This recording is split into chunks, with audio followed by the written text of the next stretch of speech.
Am I the a-hole for wanting to sue my mom for everything she's done to me? I need to get this off my chest. I'm 18 now, just barely getting a taste of freedom. And after what I've lived through, it still doesn't feel real that I made it out. For the past few months, I've been on my own after moving out of my adoptive parents' home, specifically away from my adoptive mom. And I left without warning. From work, straight to safety. I didn't even say goodbye. Why? Because I knew if I tried to talk about it or plan my exit, she'd try to shut it down, guilt-trip me, threaten to call the cops and report me as a runaway. She always had a way of controlling everything. To understand why I left, I need to go back. My little brother, 17M, and I were adopted when we were young because our biological family couldn't take care of us. In the beginning, our adoptive home felt like a blessing. They were kind. We felt safe. I thought maybe this was our second chance. But that illusion started to crumble when I turned 13. That's when everything shifted. My mother started treating me like the family scapegoat. I wasn't her son. I was her servant, her emotional punching bag, and her secret shame. She constantly forced me to do my brother's homework and school projects, claiming he needed help to succeed. This wasn't helping, it was full-on academic fraud. I'd be up all night trying to finish both of our assignments.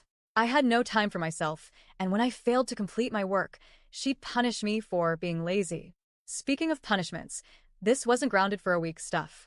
This was full-on abuse. I was hit with belts, made to stand in a corner for hours, sometimes from morning until night. I had to write the same sentence hundreds of times before being allowed to eat. If my brother and I fought, and he hit me, I was blamed.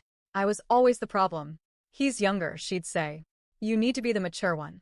Even when he shoved me against the stove and punched me, it was somehow my fault. Things escalated fast. By 14, her abuse turned unpredictable and terrifying. She'd take her anger out on me randomly, slapping me when I wasn't looking, laughing as I curled up in fear. One time she spit on me as I cowered on the couch. Another time she hit me with a vacuum extension wand, hard. No matter what I did, it felt like I was living in a war zone. Always jumpy. Always scared. Always walking on eggshells. Then I came out. When I realized I was gender fluid and tried to open up to her about it, I thought maybe she'd surprise me. Maybe some part of her would show kindness or understanding. Nope. She told me I was going to hell. She started mocking me, calling me gay boy, asking sick, invasive things like, so you're just going to let a guy F***CK you now? Any support I had, friends, LGBTQ+ safe spaces, my hobbies, she ripped them away. She erased everything that made me feel seen and safe. She also made fun of my appearance constantly. Told me I looked like my bio father, someone I've never met, like it was a curse. Mocked my weight, called me fat even when I was severely underweight from stress and barely eating. She'd barge into the bathroom while I was showering, pull back the curtain, and humiliate me.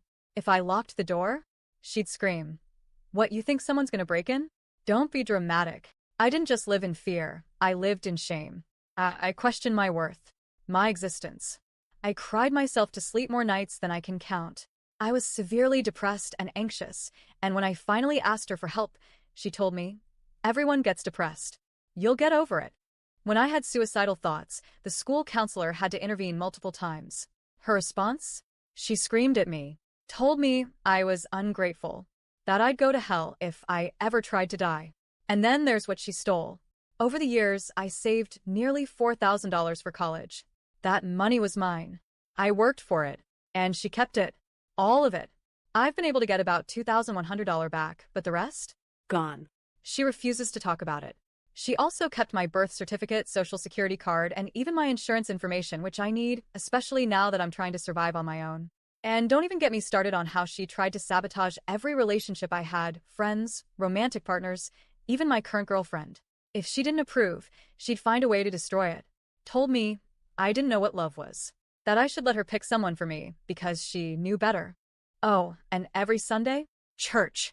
Whether I believed in it or not. That's just the devil talking, she'd say when I resisted. So now, here I am, legally an adult, out of that house, still dealing with the trauma, still trying to figure out how to afford school and therapy and food. And I keep coming back to one question. Am I the a-hole for wanting to sue her? For the money. For the documents. For the abuse. For trying to ruin me.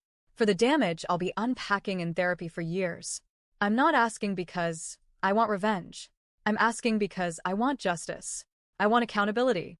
I want the woman who made my life a living hell to finally face consequences. But part of me wonders, is that wrong? Is that too much? So, am I the a hole?